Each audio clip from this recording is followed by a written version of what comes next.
Hello and welcome back to the Lancaster Farming Industrial Hemp Podcast. I am your host, Eric Hurlock. It is the first week of December. I'm not sure how that happened, but yeah, time just keeps incrementally moving towards something. Anyway, on today's show, we are going to be talking to Jordan Berger. He's one of the filmmakers at Sunflower Films in Chattanooga, Tennessee. This is the company that's making a documentary film called One Plant. And just last week, they successfully completed a Kickstarter campaign which helped them raise $65,000 to help them finish the film. So today we're going to talk to Jordan about that Kickstarter campaign, and really I'm curious, what do they need that money for? How's it going to finish the film? I'm just curious about how films are made, right? So that's what we're gonna find out today. And I know a lot of you donated to the Kickstarter campaign, so maybe you have these same questions. I threw in $200 because I want to see this film made. Granted, I'm actually in the film. I'm like one of the talking heads, but you knew that. So anyway, that's today's show. What else? I got a couple of news nuggets for you after the commercial break. And yeah, I don't know. I'm just going to just roll right into the commercial break. All right, here we go. Maybe we'll change the music a little bit.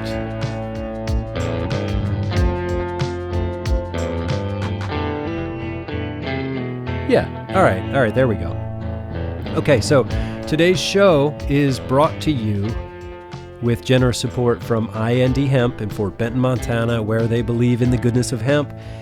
And really the message from IND this week is, hey, thanks everybody who supported the Kickstarter campaign. Because this One Plant film has become, sort of an important thing for the industry to get behind, to help tell the story of hemp, because that's what needs to happen. And so IND Hemp is grateful for the folks who all chipped in. And as you'll hear in this episode with Jordan, it's not too late. You can still chip in. But more details on that later. All right, so anyway, thank you to IND Hemp for their generous support of this podcast. Today's show is also brought to you with support from Impactful Ventures up there in Massachusetts. They too are grateful for your support of the One Plant film because they have an interest in it too. Everybody has an interest in this film. And I mean that literally, like everybody in the world should have an interest in this film because the story this film tells and maybe the hearts and minds that it will change will lead to that shift in consumer behavior and our manufacturing practices and our farming practices. And, I'm an optimist. I'm a determinate optimist. So, yeah, this film helps tell the story that's going to get us to the future that I believe in. All right. This episode is also brought to you with support from Forever Green, distributors of the KP4 hemp cutter. Setting a new standard for harvesting quality, speed, and efficiency, the KP4 prepares hemp for ideal retting and easy on-field tedding, raking, and baling. Easy to maintain and designed to withstand the punishments of hemp harvesting. The KP4 hemp cutter, available only at hempcutter.com. Okay, welcome back. So here we are. It's the first week of December 2024. Starting to get chilly here in Pennsylvania. Last month it was hot and dry, and now it's cold. So it was 19 degrees this morning when I dropped my kids off at school.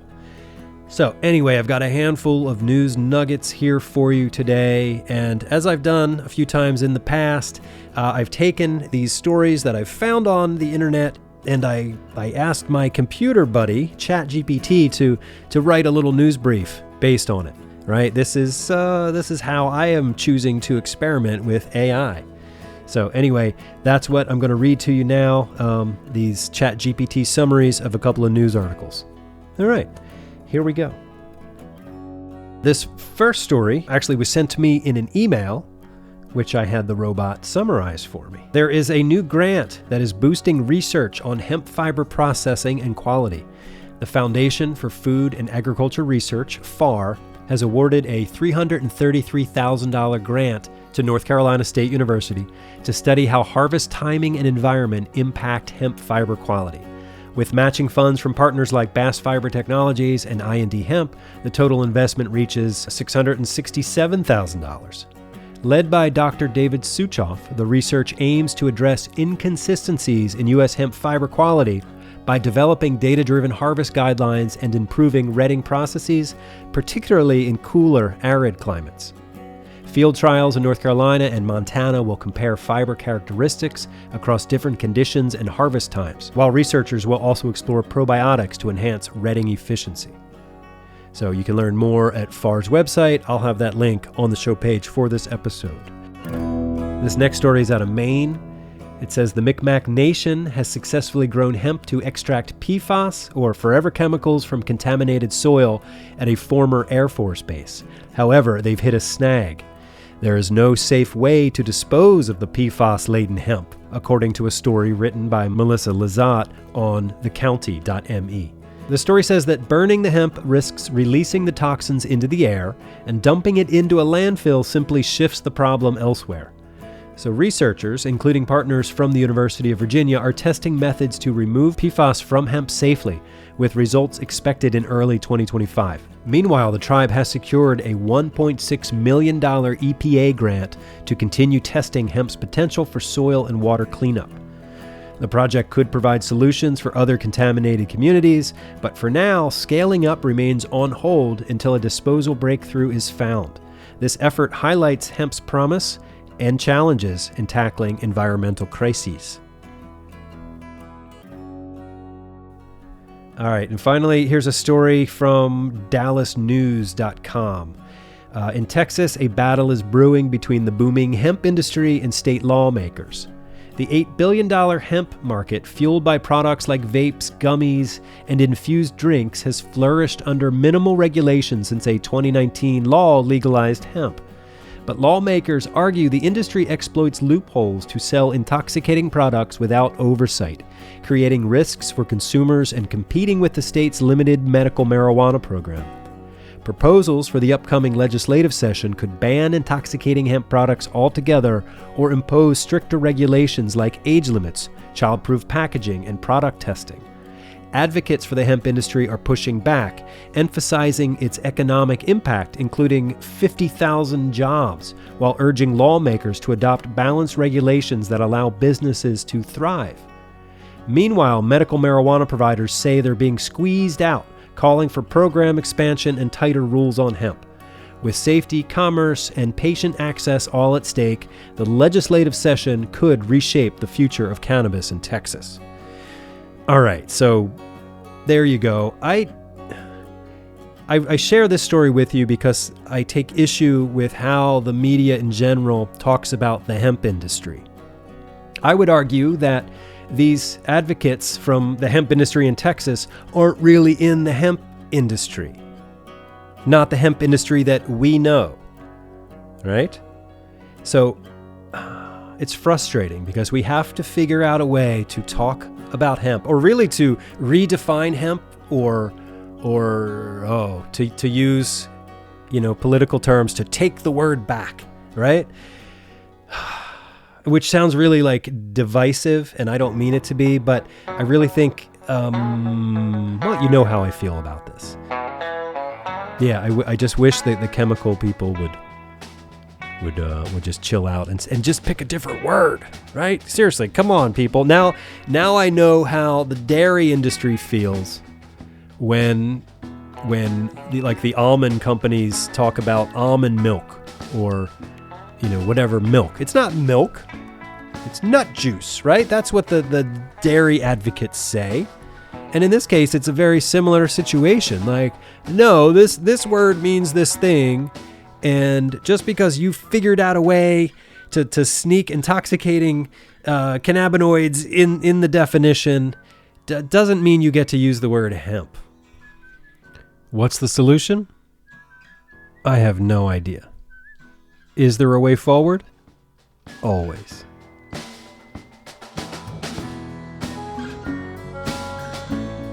All right, so let's get into my conversation with Jordan Berger. We're going to talk to him about that Kickstarter campaign that raised $65,000 so they can finish the documentary film, One Plant. Here we go.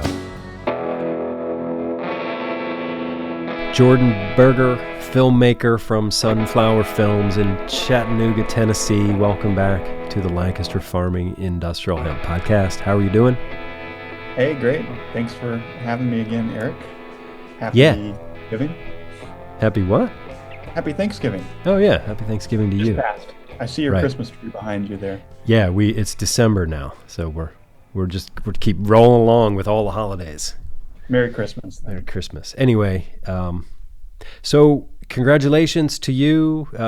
Just a couple of days ago, you successfully reached the goal on Kickstarter. It was a fundraiser to, I guess, raise a last bit of cash to help you get One Plant, the documentary film you're working on, sort of over the finish line.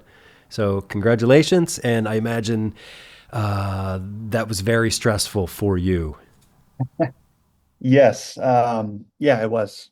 I had never done a Kickstarter before and didn't really know what to expect. I think we, knew that we would be at the Montana Hemp Summit earlier, or actually back in October, and thought that would be a great place to launch it just in front of a large crowd. But we didn't really think about, the 30 or the 45 days after that, how much work it was going to be. And so anyway, yeah, it was a huge learning experience, very stressful at times, but ultimately we reached our goal. And yeah, I mean, I'm just filled with so much gratitude for everyone in the hemp space because, the majority of our funding did come from people that work either in industrial hemp or medical cannabis.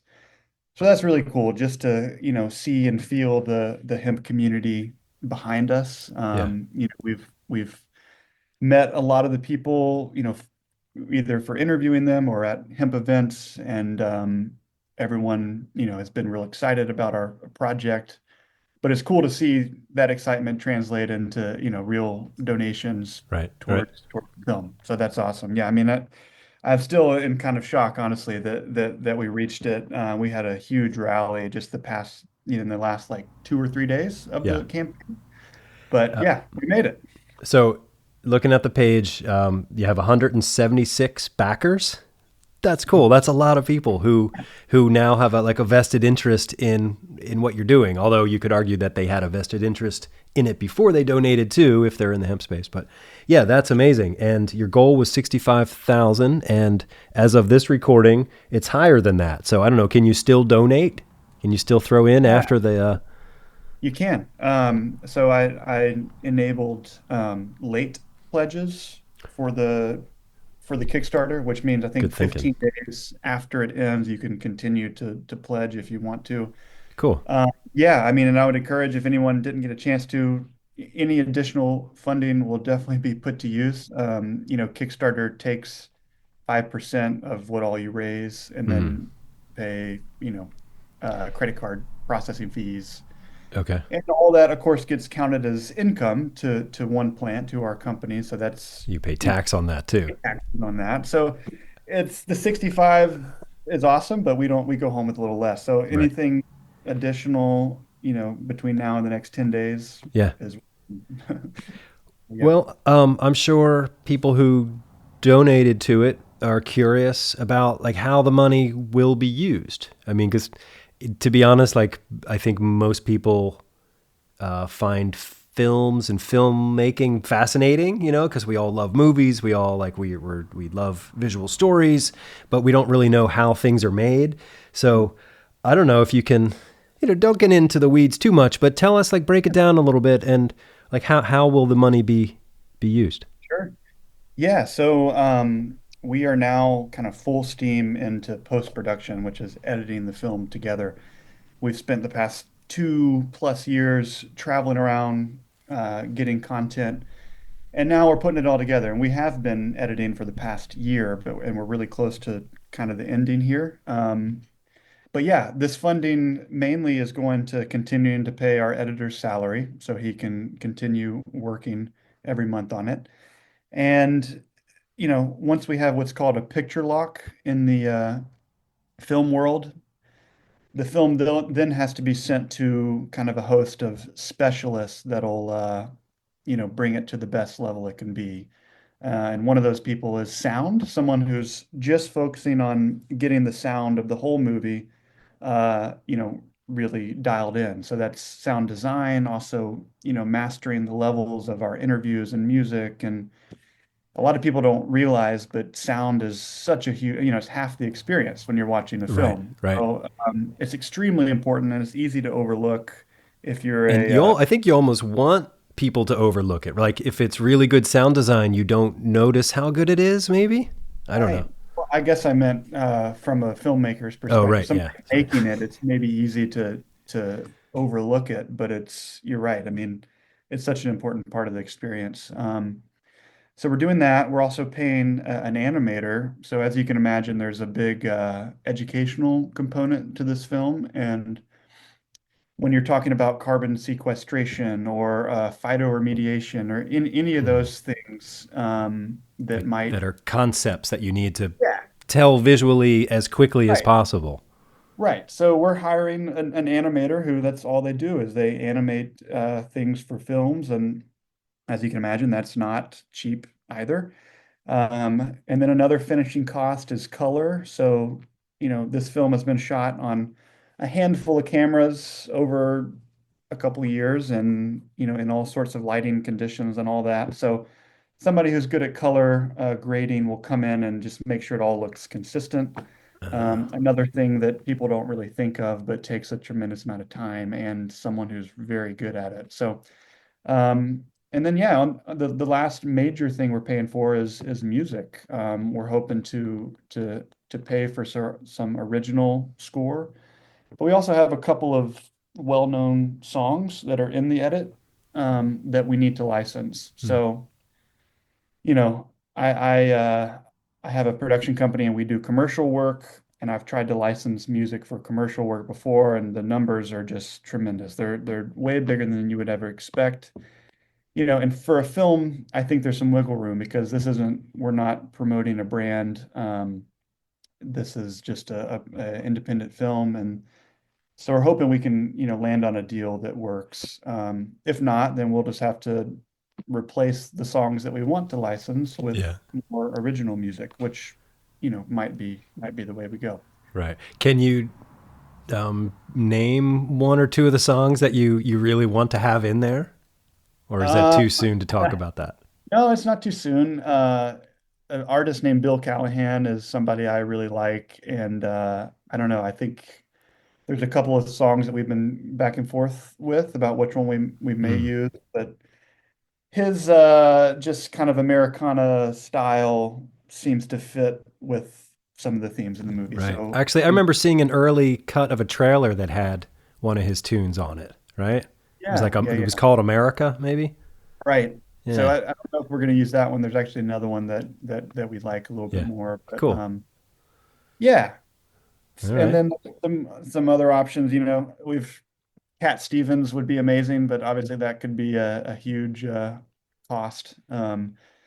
So we're kind of leaving our options open as we get closer to this picture lock that All right. I'm That's cool. talking about. And then, do you have a deadline for picture lock? So, you know, whether or not we met our Kickstarter goal was going to kind of determine this. So we Okay. have. All right. So that's definitely that kind of puts the ball back in our court. We gotta put our foot on the gas now.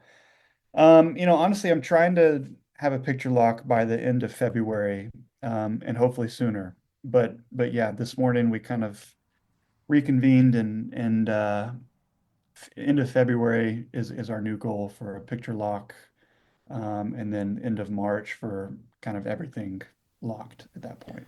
Okay. And then, so if everything goes well, when does that put like a finished reel of like canister of film in your hands, or isn't that how it works anymore? Yeah. I mean, end of March would be awesome to have a finished reel, and then we would start submitting to film festivals at that point. So our goal is we've identified, a handful of festivals that we want to submit to first. And we're going to start right away and kind of from March, through the fall, be submitting and hopefully attending film festivals. So, That's cool. unfortunately, it might be a little bit before the film is public out in the world. We do want to plan some sort of screening for everyone that's involved and everyone that's donated, and really just anyone in the hemp Oh, industry you that, could just go on tour from right. June through August and just hit all the hemp fests all over the Yeah. country. Yeah. Let me know if you need a driver. Right now, we're trying to plan an initial kind of premiere party that we'll have with everyone, and then we'll start submitting to film festivals. The thing with these film festivals is, the big ones that people have heard of, probably Sundance or Tribeca or South by Southwest or Toronto, any ones like that. They typically want you to be a world premiere, meaning they don't want it to show at any other place. They want it to show there first. And so, yeah, that kind of forces us to be strategic with who we want to go for and what we think would be the best for the film. Because there's thousands of film festivals all over the country, and we could go for the smaller ones first, I think, but we do think that it might have a chance in one of the bigger ones. So we're going to try to go for Go those first. big. Yeah, swing for the fences. Yes, I encourage But that. yeah, that's our goal. But we will, like I said, we will have a premiere party, hopefully April or May, maybe. Let's All stay in right, touch about it. But cool. yeah, All right. So you said you're in like post-production mode now, so most of the shooting is done. right. Can you talk about one or two of your favorite sort of like moments along the way, whether like a moment from an interview or just something that happened just while you were putting it together? Right. Yeah. Man, there's so many moments. It's like almost every person we visited has one of those moments. Someone like Greg from Hempwood immediately stands out as just like Greg you Wilson. never know what you're going to get. You turn the camera on and it's just fun and entertaining. And yeah, I don't know. He definitely stands out. We went to the Kentucky countryside and shot some guns with Greg, which was we don't none of us own guns, but that day it was fun. But yeah, we did that, and hanging out with you, Eric, is always a memorable Oh, time. well, yeah. Um, I'm a barrel of fun. you're a barrel of fun. You and the day that we made the sound panels in your office is a standout for sure. Up at Um, Cameron's shop, yeah. your shop, That yeah, was what, 2023 now. Yeah, yeah. time's So, flying by. and then going to Newburyport with Cam was also I think we went there last December, and Hmm. probably the coldest day I've ever been filming anything. Maxwell and I were like, our hands were frozen, and I think we ended up sitting in the car and flying the drone for as much as we could. I But yeah, think I think I was there either a week before you or a week after.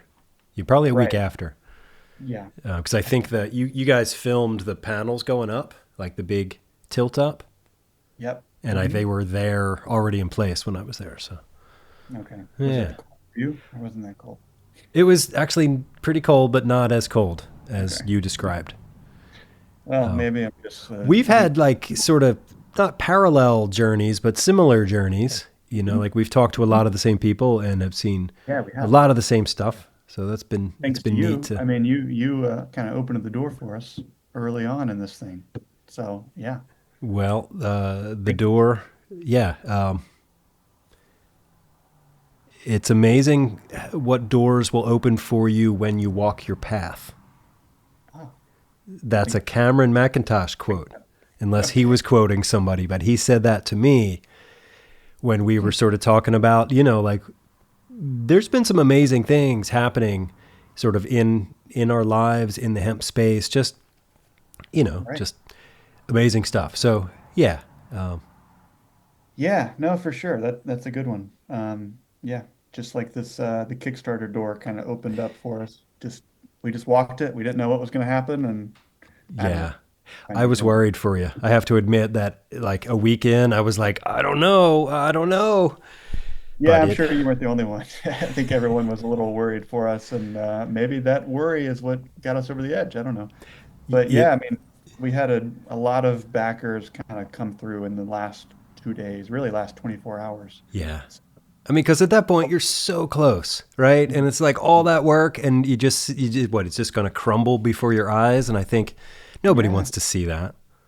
and I get it. I mean, 65,000 is not, it's not, that's a lot of money. And if people that don't know us or don't know the project, don't know what we'll use it for, like, yeah, I can totally see why there'd be some, resistance to donating. But we got over the edge, and yeah, I really think that this is what we needed to continue this momentum. We've spent a tremendous amount of our own funds and our own time and resources just getting where we are now. So I think it took a lot to feel confident enough to turn to the community at large to ask people to help us, and it feels really good to kind of have that support. And at least we know that there'll be 176 people In the in audience. the Yeah. theater when we start. So that's good to know. Yeah. Cool. All right. Well, Jordan, congratulations again. It's great to catch up with you and hear more about the project. And yeah, it's great. Thank you. Well, thank you, Eric. We couldn't have done it without you. I truly mean that. So thank you for everything. And yeah, I'm excited to get you in on some voiceover work for the movie. So we got to talk about that next. All right. Right after this commercial break, we'll be right back. If you've got a passion for fashion and you've got a craving for saving, take the wheel of your automobile. No, there's no commercial break. Dang. But yeah, all right. We'll have that conversation off the podcast. Yeah. Thank you. Thank you, Jordan. Thank you, Eric. Really appreciate it. And thank you to everyone who is listening. Again, we really appreciate the donation and the support. We couldn't do it without you guys. So thank you so much. And we won't let you down.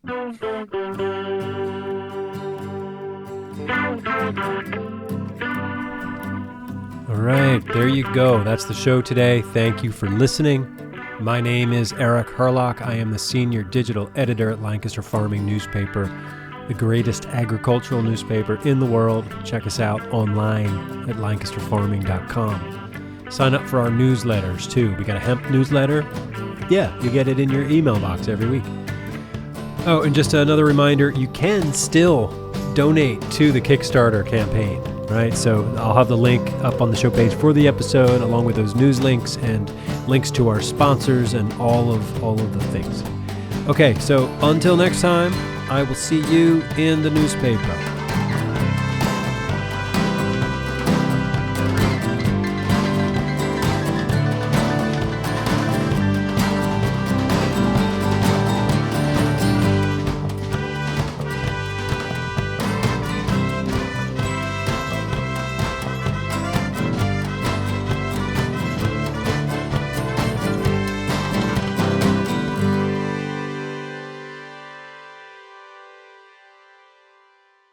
This episode is copyright 2024 by Lancaster Farming Newspaper, part of the Steinman Communications family. The show was written, recorded, edited, and produced by Eric Hurlock, and the music you hear is courtesy of Tin Bird Shadow.